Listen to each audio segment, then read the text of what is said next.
Hello. I'd like to talk today about success, what I call the cult of success.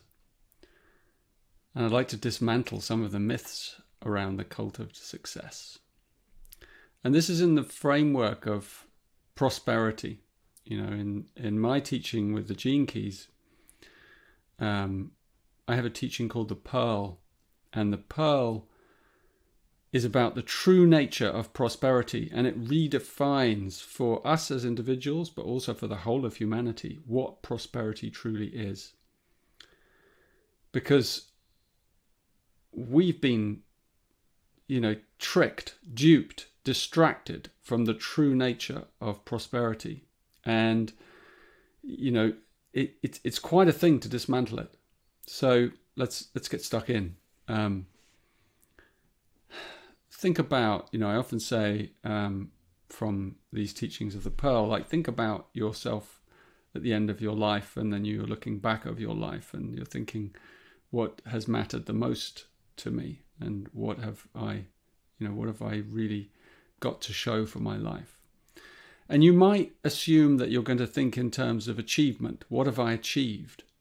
But in actual fact, when you're faced with death, you can't take any of that achievement with you. You have your memories, and what are those memories made up of? Those memories you've accumulated and stored. And have you lived a full life, a fulsome life, a life in which you have impacted others in a beneficial way? You've helped others. You've served something. You've made others' lives better in some way.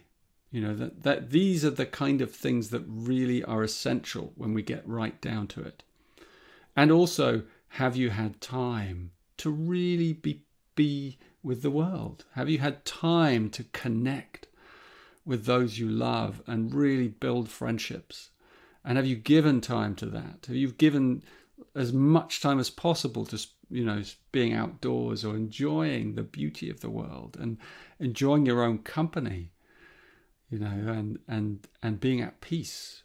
Very few successful people have deep peace. Very, very few.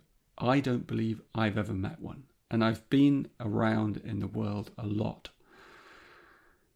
So it's something to consider, because the people who do accumulate a lot of money and a lot of wealth and a lot of stuff, they often then realize, I need to get rid of this. I need to simplify things. Because it becomes a weight on your shoulders.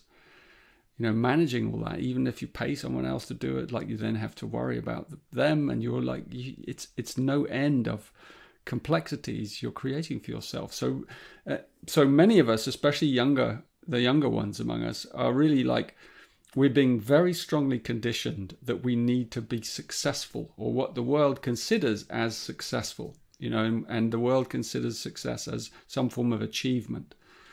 And it's interesting to me because recently I read a kind of summary of from my son's school, and as often happens when it's like an alumni newsletter, and what it does is it speaks about the people who've achieved things and what they've gone on to do and all this kind of stuff. And what's really interesting is that it kind of mentions the people who have gone on to university and achieved things, and they've started businesses and that kind of stuff. You see, it's like those are the people that get the mentions.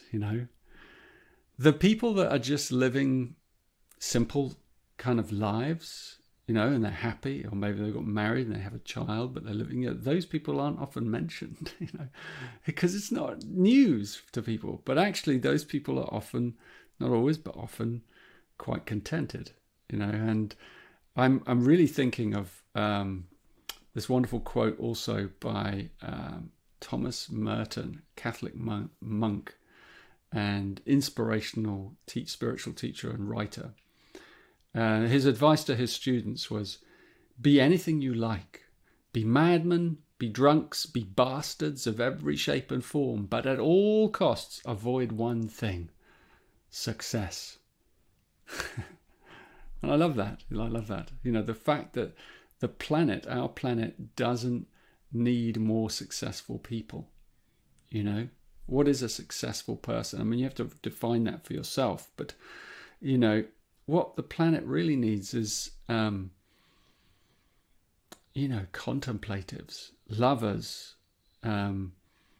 storytellers, poets. It needs musicians. It needs people who really tune into the creative spirit at the heart of Gaia. Gardeners. It needs stewards. That's what we all ultimately are. Because success comes at an incredible cost, especially modern day success. In order to earn your multi-million, thing, although you may have helped, many families, and I'm not against wealth, right? But I'm saying, I'm just laying out some questions for us to consider.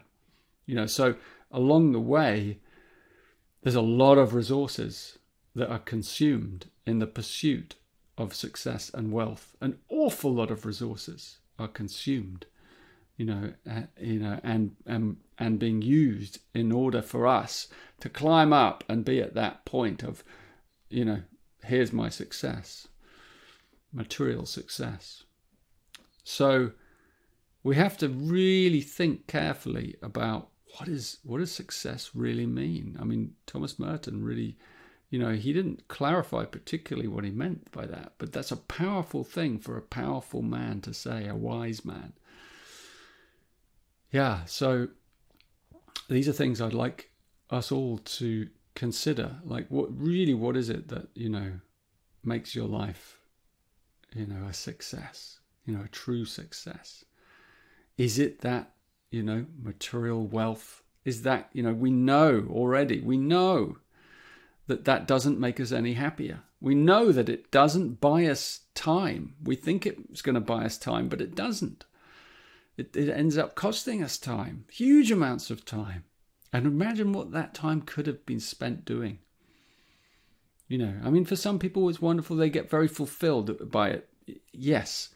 And yet it's also an addiction. It can be an addiction. It keeps us distracted from the essential, and it keeps us in a state of anxiety, actually, or kind of adrenaline anxiety. And so it really impacts our health profoundly. The fast-paced, rat race to the top. Yeah. So I'm not against any of these things. And I think we have to ask these very deep, important questions now more than ever. We have to ask them. What is this success that we're all seeking? Well, not all of us, but many of us, that we think we need to achieve, this notoriety, this fame, this recognition, this, through our social media, we need to be seen. We need to be, always like witnessed. And yet, can we cultivate deep calm? Can we look inside our soul and come to the true nature of our being? Because if we're doing all that, we're not doing this. We're not looking within. We're not following a path of deep self-inquiry. And that takes courage to do that. Only when you're ready, actually, can you do that. To look within, to have a contemplative journey inside yourself, to really consider, who am I? Why am I behaving like this? Why am I chasing this? Why, stop to ask yourself why. Why am I chasing this dream? Is it the right dream? Many of us have these big dreams. Is it the right dream? Imagine you finding your way all through your life to the end of that dream, and then you have that dream. And it's not the dream that you really wanted. It doesn't deliver. It hasn't delivered. It hasn't delivered fulfillment because of the collateral damage that's occurred along the way. Maybe your relationships, maybe your children, maybe your family. Life is wonderful. Life is simple. Life doesn't require I mean, it's like I think of Jesus, actually saying, consider the lilies in the field. That wonderful sermon. Consider the lilies in the field. They don't toil. They don't work. They don't spin. And what he was really saying perhaps is exactly this, that life doesn't demand as much of us as we demand of ourselves. And actually a simple life, a natural life, life close to the earth, a handmade life, an artisanal life, a creative life. These are the lives, a listening life, an intimate life. These are the lives that really fulfill us. So when you're dreaming about the perfect life, open yourself up to the possibility that it could be much closer than you think. It may not be this faraway goal that requires all these things to have happened and then you'll find peace. No. The perfect life is actually right in front of you. It's so close. It's so close. In the Pearl teachings of the Gene Keys, there's a wonderful phrase. I coined it. I don't know if anyone else has ever used it, but it's from Latin. It's spiro ergo prospero. It means I breathe, therefore I prosper. And this is the foundation of prosperity. If you are alive and you're breathing, then you are prospering. But all it takes is for you to realize that. And that's a journey. That's where my teachings begin, the Gene Keys. They begin there. They're like, okay, let's go and find out what's in the way of that. What's in the way of me finding that deep inner fulfillment that doesn't require all these things from the outside? They may come about, they may be a byproduct.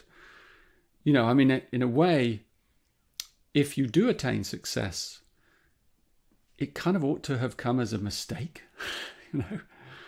It's like, if it was a mistake, then it's correct.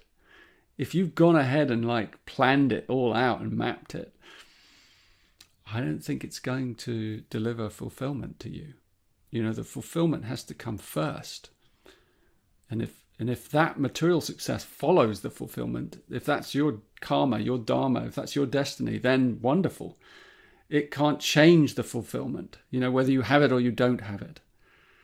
So these are real key quintessent insights. And I hope they've maybe opened up some contemplation for you.